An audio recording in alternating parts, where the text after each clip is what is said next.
Like, Yeah. Yes, there are stories about Sega in the 90s working with the Yakuza to kidnap that developer's sister or some crazy shit like well, that as well. good news, everyone.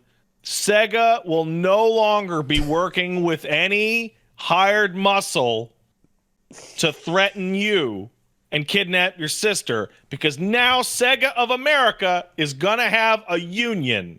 So it will no longer be criminals threatening you to not leak that Sega game. It'll be you good ass union boys coming down to your house to tell you to stop up that shit. Oh, local 18 coming to knock, see what's going on. Yeah. So that's the second piece is a supermajority of employees at Sega of America have voted to unionize, making it the first multi-department video game union in the U.S. That's a big Multi-department is deal. a pretty big deal, especially because the ones we've heard about have been like QA or the programming to the dev team or so and so. Like this is a No, this large is a all coverage. big arm of a existing company. Sega of America is huge. They specify as well supermajority as the like it wasn't just a 50% or slightly above that all agreed. They filed it with the NLRB and will go by the name Allied Employees Guild Improving Sega, That's great. aka AEGIS. That's great. That's great. Isn't that a hell of an acronym? It is. It is a A good one. And fucking AEGIS. you know what I'm looking forward Goddamn. to? Mm-hmm. I am now looking forward to maybe not Yakuza 8, maybe not Like a Dragon 8, but maybe 9, where the plot takes place where Ichiban has to infiltrate a wildly corrupt union that are actually running the Yakuza out of town and how they're abusing the legal framework of the union to actually be a form of super organized crime. Ooh, scary union. Ooh.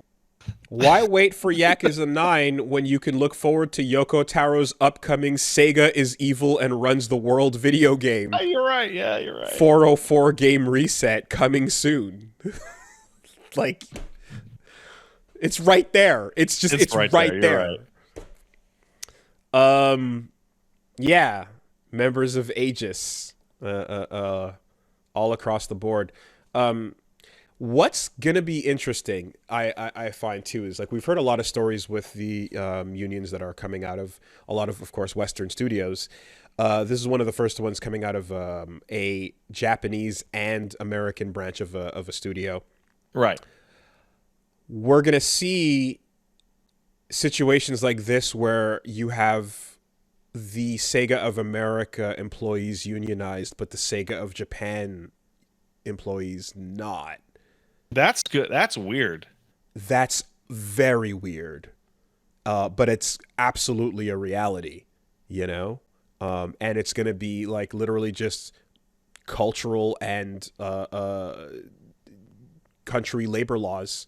Yeah, like You the know, labor differences culturally between those two countries, they weren't weird enough. Right? Now it's so different planets. it's going to be insane because like exactly like now you have like a force that's going to fight for better benefits for the employees, and you have the dinosaur boneyard that's locked down the way it is, One of the oldest dinosaur boneyards.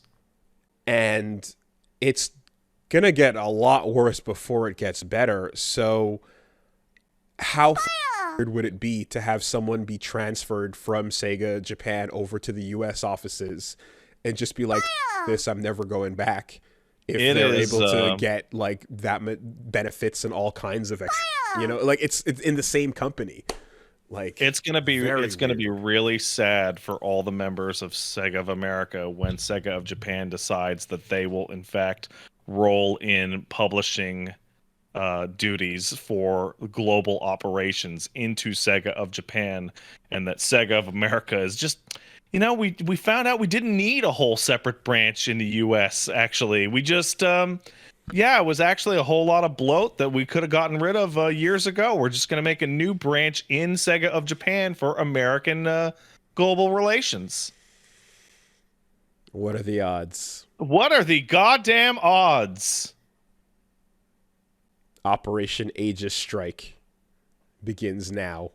So I think so. Usually, the Walmart would kill the Walmart that Of unionizes, kind course. of thing, right? Yeah. I don't think, like, I joke. I think Sega of America is like too important to just kill. Yeah, They handle the you publishing for you like can't do that.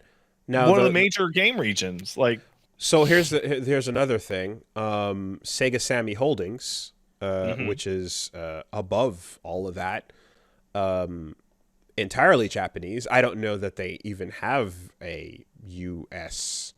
office I don't that think they they. do. Yeah. Um. Uh.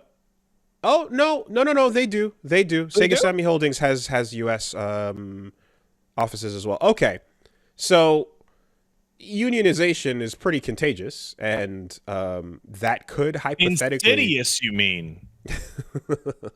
that type of thought could hypothetically keep going up the chain. But yeah, and it would be great if so. But like, I'm just kind of like, what is the result of a Japanese company looking at better benefits overseas, going to be? What's their response to that kind of I thing? don't know. Is it Like, like, so I'm not personally familiar with the state of labor in Japan, but I cannot possibly assume that it is a highly unionized workforce. from what I hear from people that were in it, not great. Stories about really awful conditions, if you can believe it, which have led to recent reform laws on work hour restrictions that were not in place for forever. And karoshi is still a thing. People still drop dead. So yeah, not So, fantastic, as you can imagine. Japan has an average unionization rate of about 18%. So, I assume the organizational structure of Japan's labor unions is overwhelmingly dominated by enterprise unions. I don't know what the difference that is. Regardless, um, this might be actually good for folks working in Japan, because if the Sega, like, because the American branches of Japanese companies are always viewed as like lesser than. They're not the real company, right? They're the foreign branch. Mm-hmm. But if they start getting it better than the people in the real company, maybe that'll lead to a positive change But it or a also, lot of resentment. this is the thing. I think two things can be true. I think we can see a simultaneous response to this where the sister company is changing, and meanwhile in Japan, with things being the way they are and a long way to go before anything gets better for labor, I could see the higher ups getting way more aggro and defensive because of what's happening, and I could see the employees wanting more change and wanting more benefits, but these two things heightening in their aggression. I have to say But it's fairly strange because, like, Sega of Japan already has non-corporate organizational structures that look like a union. They're just not a union exactly. well, They're do they have the reach? Do they have the access, the power, and do they have the bargaining ability? I mean, do they not negotiate on behalf of their members? legally. I see. So, like, who knows? Maybe there could be a wonderful integration on the way. They do have ferocity that one might say is kind of like a dragon. Yeah, you could say that. Yes. There Yeah, is that would a be a thing you could say. Yes. understood. Okay, got it.